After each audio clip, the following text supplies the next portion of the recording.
अब चलिए यूपी की खबर का रुख कर लेते हैं। उत्तर प्रदेश में इस समय भीम आर्मी के प्रमुख चंद्रशेखर आजाद उर्फ रावण लगातार अपनी सियासी जमीन को मजबूत करने की कोशिश कर रहे हैं। इसके लिए उनके द्वारा अलग अलग दलों से संपर्क भी साधा गया है। आपको बता दें कि सपा से झटका मिलने के बाद कांग्रेस से भी भीम आर्मी के प्रमुख चंद्रशेखर आजाद की बात नहीं बनी है। सूत्रों के मुताबिक अब चंद्रशेखर की भीम आर्मी अकेले यूपी चुनाव में उतर सकती है।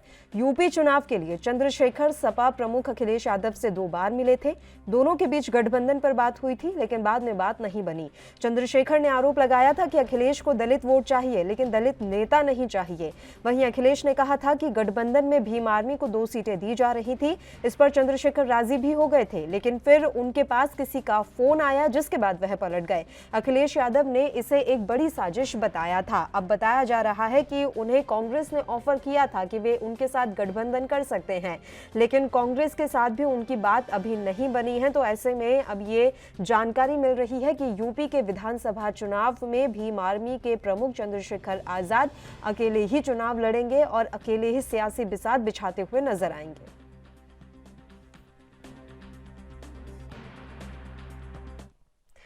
इस मसले पर चर्चा करने के लिए आरबी उपाध्याय जी इस समय हमारे साथ जुड़े हुए हैं। वरिष्ठ पत्रकार सह राजनीतिक विश्लेषक हैं उपाध्याय जी। सर, स्वागत है आपका एएनबी न्यूज पर। और सवाल यह है कि भीम आर्मी प्रमुख चंद्रशेखर आजाद 2 पार्टियों से बातचीत कर चुके हैं, लेकिन एक भी पार्टी के साथ उनकी बात नहीं बनी है।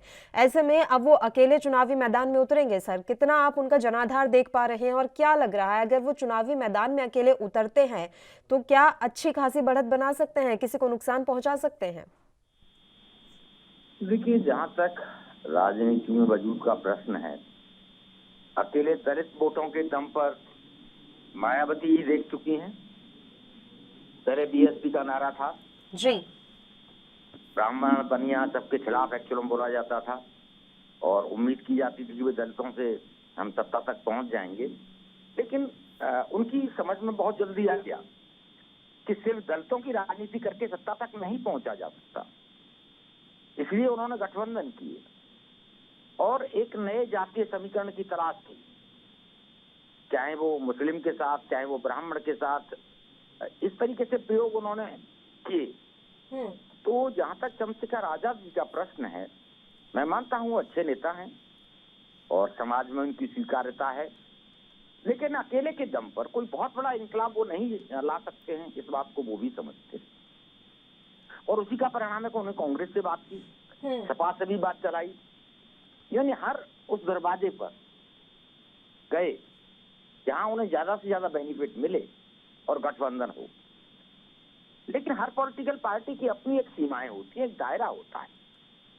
मान समाजवादी पार्टी की बात करें तो ठीक है भी, आप अपने वजूद के हिसाब से वहां पर बैठकर और कोई ना कोई समझौता कर सकते थे, लेकिन आपको लगा कि नहीं, समाजवादी पार्टी नहीं, कांग्रेस से ज्यादा मिल सकता है, तो आपने कांग्रेस से इस बात।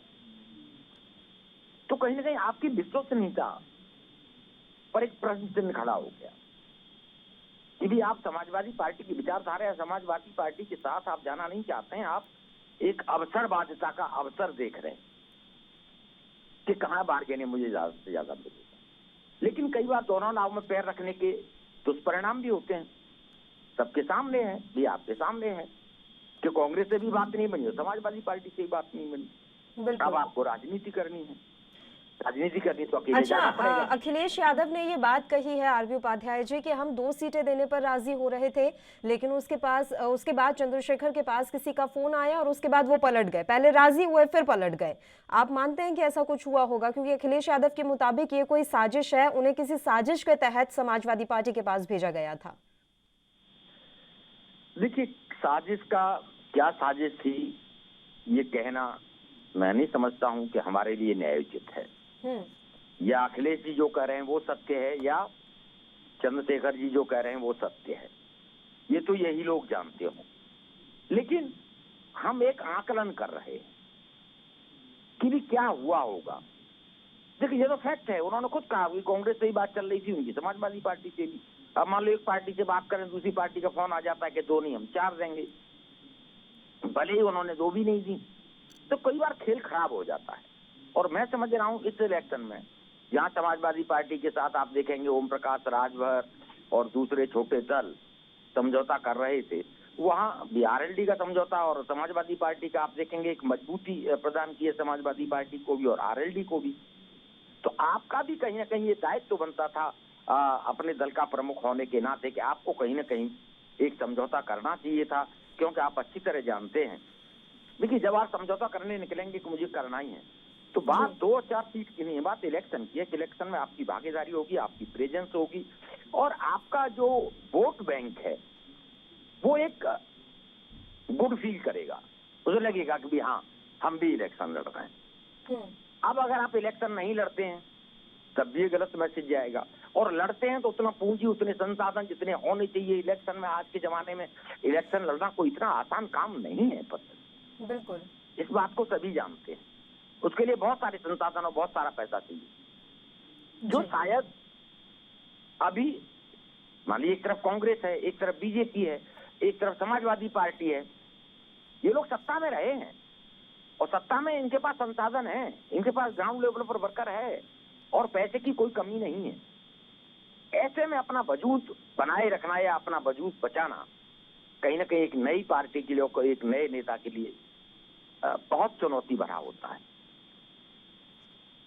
सर, एक अहम सवाल ये भी है, चलिए ये हमारे लोकतंत्र की खूबसूरती है कि कोई भी राजनीतिक दल किसी भी राज्य में जाकर चुनाव लड़ सकता है, लेकिन चुनाव अगर आप लड़ रहे हैं, एक पार्टी चाहती है कि वहां उसको कुछ सीटें मिल जाएं, तो ये भी तो देखना जरूरी है कि पिछले 5 साल में आपने अपनी क्या भूमिका निभाई। अगर पिछले 5 साल की बात कर लें तो भीम आर्मी प्रमुख या भीम आर्मी कहाँ थी, चाहे वो महंगाई का मुद्दा रहा हो या फिर गैस सिलेंडर के दाम बढ़ने का मुद्दा रहा हो, लड़कियों के साथ जो कुछ भी वहां पर होता है उत्तर प्रदेश में, अपराधों का मामला रहा हो, किसी मुद्दे को जोर शोर से उठाने का काम भीम आर्मी ने नहीं किया। जब आप विपक्ष की भूमिका नहीं निभा सकते तो आप अचानक से एक राज्य में आते हैं चुनावों के मौसम में और चुनाव लड़ने की बात कहते हैं। देखिए, ये विडंबना है, जैसा कि आपने गिनाया है, जनता से जुड़े मुद्दे थे, चाहे महंगाई है, चाहे बेरोजगारी है, महिलाओं पर अत्याचार है, वहां आपको निकल कर आना चाहिए था और सड़क पर एक बहुत बड़ा आंदोलन खड़ा करना चाहिए था। लेकिन मैं जो देख रहा हूँ, चंद्रशेखर आजाद अपने समाज से बाहर नहीं निकल पाए, वो सिर्फ एक वर्ग विशेष के लिए कार्य करते हुए नजर आए और वर्ग विशेष को भी वो एहसास नहीं दिला पाए कि वो उनको न्याय दिला पाएंगे या उन्हें सुरक्षित महसूस करा पाए। तो वो ये कहीं ना कहीं एक कमी रही उनकी स्ट्रेटेजी में। अदरवाइज जहां विपक्ष विभिन्न मुद्दों पर आंदोलन कर रहा था, प्रदर्शन कर रहा था, जो दिखेगा वो बिकेगा, ये बिल्कुल यथार्थ है। और शायद वो ऐसा नहीं कर पाए, वो डिलीवरी नहीं दे पाए जो विपक्ष में रहते हुए एक डिलीवरी देनी चाहिए थी, जो एक पहचान बनानी चाहिए थी, वो नहीं बना पाए। सिर्फ अपने समाज में पहचान बना लेने से मैं मानता हूं कि आप एक एस्टेब्लिश लीडर तो हो जाएंगे, लेकिन सत्ता तक नहीं पहुंचे। सत्ता तक पहुंचने के लिए आपको आम जनमानस की बात करनी पड़ेगी, आम आदमी के जो सरोकार है, पानी है, बिजली है, शिक्षा है, स्वास्थ्य है, रोजगार है, महंगाई है, बहुत सारी चीजें। बिल्कुल, अभी उनको एक लंबा सफर यहाँ पर तय करना है अगर उत्तर प्रदेश की राजनीति में अपनी पैठ वो मजबूत करना चाहते हैं। शुक्रिया आरबी उपाध्याय जी, आप हमारे साथ जुड़े इस मसले पर चर्चा करने के लिए।